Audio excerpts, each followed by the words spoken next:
सेंसिफाई care में आपका स्वागत है। हमारा लक्ष्य सरल है, जटिल मेडिकल टेस्ट को आसान भाषा में समझाना ताकि आप अपने परिणामों का अधिकतम लाभ उठा सकें और अपने स्वास्थ्य पर नियंत्रण पा सकें। ये हमारी HIV lab test guide series का 5वां भाग है। अब तक हमने बात की कि कौन सा टेस्ट कब कराना चाहिए, लेकिन अब हम सबसे ज़रूरी पड़ाव पर आ गए हैं, यानी कि जब रिपोर्ट हाथ में आती है तो उसका मतलब क्या होता है। हम ये समझेंगे कि डॉक्टर एक शुरुआती रिपोर्ट से पक्के डायग्नोसिस तक कैसे पहुंचते हैं। अच्छा, आगे बढ़ने से पहले एक बहुत ज़रूरी बात। ये जानकारी आपको एक सामान्य समझ देने के लिए है। ये किसी भी तरह से आपके डॉक्टर की सलाह या उनके द्वारा दिए गए डायग्नोसिस की जगह नहीं ले सकती। आपका आखिरी डायग्नोसिस क्या है और आगे क्या करना है, ये हमेशा एक क्वालिफाइड प्रोफेशनल ही तय करेगा। इस जानकारी का मकसद आपको जागरूक करना है, खुद से कोई नतीजा निकालना नहीं। तो आज हम किन किन बातों पर गौर करेंगे। सबसे पहले हम समझेंगे नॉन रिएक्टिव या नेगेटिव रिजल्ट को, फिर जानेंगे कि रिएक्टिव रिजल्ट का असल मतलब क्या है। इसके बाद हम उस पूरी कंफर्मेशन प्रक्रिया को देखेंगे जिससे फाइनल डायग्नोसिस बनता है, और आखिर में हम बात करेंगे उस बहुत ही रेयर केस की जिसे अनिश्चित परिणाम कहते हैं। तो चलिए शुरू करते हैं। चलिए सबसे पहले और सबसे आम नतीजे से शुरू करते हैं, नॉन रिएक्टिव, जिसे लोग आमतौर पर नेगेटिव रिजल्ट भी कहते हैं। तो नॉन रिएक्टिव का मतलब क्या है? सीधे शब्दों में कहें तो इसका मतलब है कि शुरुआती स्क्रीनिंग टेस्ट को, फिर चाहे वो चौथी पीढ़ी का टेस्ट हो या रैपिड टेस्ट, आपके ब्लड सैंपल में एचआईवी का कोई सबूत नहीं मिला। ज़्यादातर लोगों का यही परिणाम आता है और ये अच्छी खबर होती है। लेकिन यहाँ एक बहुत ही अहम सवाल खड़ा होता है, क्या एक नॉन रिएक्टिव रिपोर्ट को हमेशा फाइनल मान लेना चाहिए, या फिर कोई ऐसी भी सिचुएशन है जहाँ ये पूरी कहानी नहीं बता रही होती? और इस सवाल का जवाब छिपा है विंडो पीरियड में।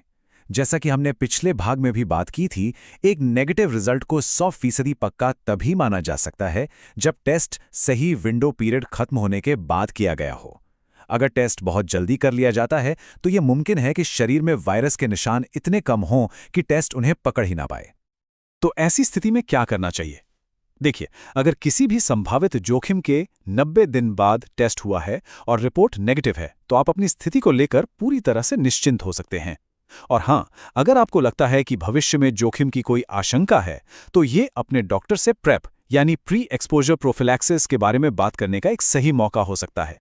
अब आते हैं दूसरे संभावित परिणाम पर, जो थोड़ा सा कॉम्प्लेक्स है और अक्सर लोगों की चिंता बढ़ा देता है, रिएक्टिव, जिसे कभी-कभी शुरुआती पॉजिटिव भी कहा जाता है। ये बात शायद इस पूरी बातचीत का सबसे ज़रूरी हिस्सा है। अगर रिपोर्ट रिएक्टिव आती है तो इसका सिर्फ और सिर्फ ये मतलब है कि शुरुआती टेस्ट ने खून में किसी चीज़ के साथ रिएक्ट किया है। इसका ये मतलब बिल्कुल भी नहीं है कि एचआईवी कन्फर्म हो गया है। ये बस एक सिग्नल है कि अब आगे की जांच की ज़रूरत है। पर ऐसा होता क्यों है? क्योंकि जो स्क्रीनिंग टेस्ट्स होते हैं उन्हें जानबूझकर बहुत ज़्यादा सेंसिटिव बनाया जाता है।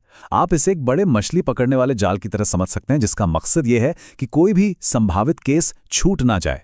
और इसी कोशिश में कभी-कभी वो दूसरी चीज़ों को भी पकड़ लेता है, जिससे फॉल्स पॉजिटिव यानी झूठा पॉजिटिव रिजल्ट आ जाता है।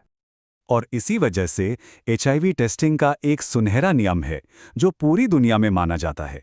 एक रिएक्टिव स्क्रीनिंग रिजल्ट को हमेशा कंफर्म करना ही होता है, इसमें कोई दो राय नहीं है। सिर्फ एक टेस्ट के आधार पर कभी भी किसी को भी एचआईवी का फाइनल डायग्नोसिस नहीं दिया जाता।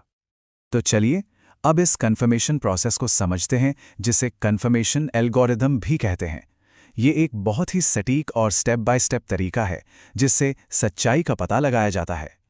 कंफर्मेशन के लिए लैब एक 3 स्टेप वाले प्रोसेस को फॉलो करती है, और इसमें सबसे राहत की बात यह है कि ज़्यादातर मामलों में इसके लिए उसी ब्लड सैंपल का इस्तेमाल हो जाता है जो पहले टेस्ट के लिए दिया गया था, यानी बार बार सैंपल देने की ज़रूरत नहीं पड़ती। पहला स्टेप है एंटीबॉडी डिफरेंशिएशन टेस्ट। ये एक खास टेस्ट है जो न सिर्फ ये कंफर्म करता है कि एचआईवी एंटीबॉडीज मौजूद हैं, बल्कि ये भी बता देता है कि वो वायरस के किस टाइप की हैं, HIV-1 जो कि सबसे आम है, या फिर HIV-2।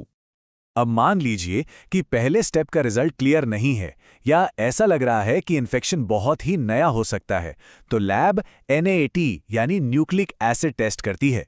ये टेस्ट एंटीबॉडीज को नहीं बल्कि सीधे वायरस के जेनेटिक मटेरियल यानी RNA को ढूंढता है। ये टेस्ट बहुत ही ज़्यादा सटीक होता है और कंफर्मेशन के लिए इसे गोल्ड स्टैंडर्ड माना जाता है।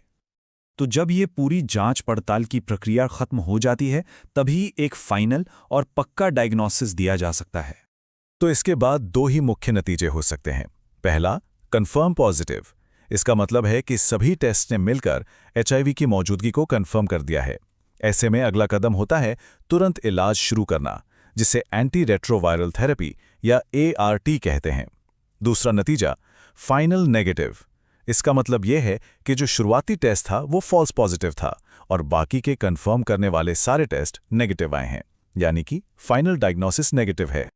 अब एक तीसरे और बहुत ही रेयर रिजल्ट की बात करते हैं, जिसे अनिश्चित या इनडिटर्मिनेट रिजल्ट कहते हैं। अनिश्चित रिजल्ट का मतलब है कि टेस्ट से मिले जुले या साफ सिग्नल नहीं मिले। ऐसा कुछ वजहों से हो सकता है, जैसे इन्फेक्शन का बिल्कुल शुरुआती दौर में होना, कोई खास तरह की दवाएं लेना या कोई और रेयर मेडिकल कंडीशन।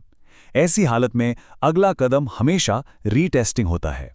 डॉक्टर कुछ हफ्तों या महीनों बाद दोबारा टेस्ट कराने की सलाह देंगे और हो सकता है कि तुरंत एक NAT टेस्ट भी कराएं। और ये जानना बहुत सुकून देने वाला है कि रिजल्ट चाहे जो भी हो, अगर वो पॉजिटिव या अनिश्चित आता है तो व्यक्ति को तुरंत एक स्पेशलिस्ट डॉक्टर और काउंसलर से जोड़ा जाता है। ये पूरा सिस्टम इसलिए बनाया गया है ताकि कोई भी अकेला महसूस न करे और उसे सही देखभाल और सपोर्ट मिलना तुरंत शुरू हो जाए। तो आज की बातचीत से 3 सबसे जरूरी बातें जो याद रखनी है। पहली, रिएक्टिव रिजल्ट देखकर घबराना नहीं है, ये सिर्फ एक शुरुआती सिग्नल है। दूसरी, पक्का डायग्नोसिस हमेशा एक पूरी साइंटिफिक प्रोसेस के बाद ही होता है। और तीसरी और सबसे अहम बात, अगर डायग्नोसिस पॉजिटिव है तो आज के दौर में बहुत ही असरदार इलाज मौजूद है। अगर आपके पास HIV जांच या किसी अन्य लैब टेस्ट के बारे में कोई प्रश्न है तो कृपया उन्हें नीचे कमेंट्स में लिखें। हम हर प्रश्न को पढ़ते हैं और आपके सवालों का जवाब देने की पूरी कोशिश करेंगे। कृपया ध्यान दें कि ये वीडियो केवल सूचना के उद्देश्य के लिए है। ये किसी योग्य स्वास्थ्य सेवा प्रदाता से पेशेवर चिकित्सा सलाह, निदान या उपचार का विकल्प नहीं है।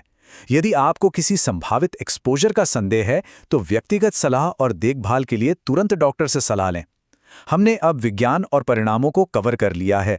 हमारी सीरीज के अंतिम वीडियो भाग 6 HIV जांच के मिथकों को तोड़ना और अक्सर पूछे जाने वाले प्रश्न FAQ के लिए हमसे जुड़ें।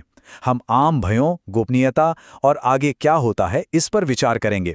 इस महत्वपूर्ण सीरीज के बाकी हिस्सों को देखना ना भूलें। यदि इस वीडियो ने आपकी मदद की तो कृपया लाइक बटन दबाएं। आसान स्वास्थ्य जानकारी के लिए सेंसिफाई केयर को सब्सक्राइब करें और शेयर करें। सेंसिफाई केयर चुनने के लिए धन्यवाद और हम आपको भाग 6 में मिलेंगे।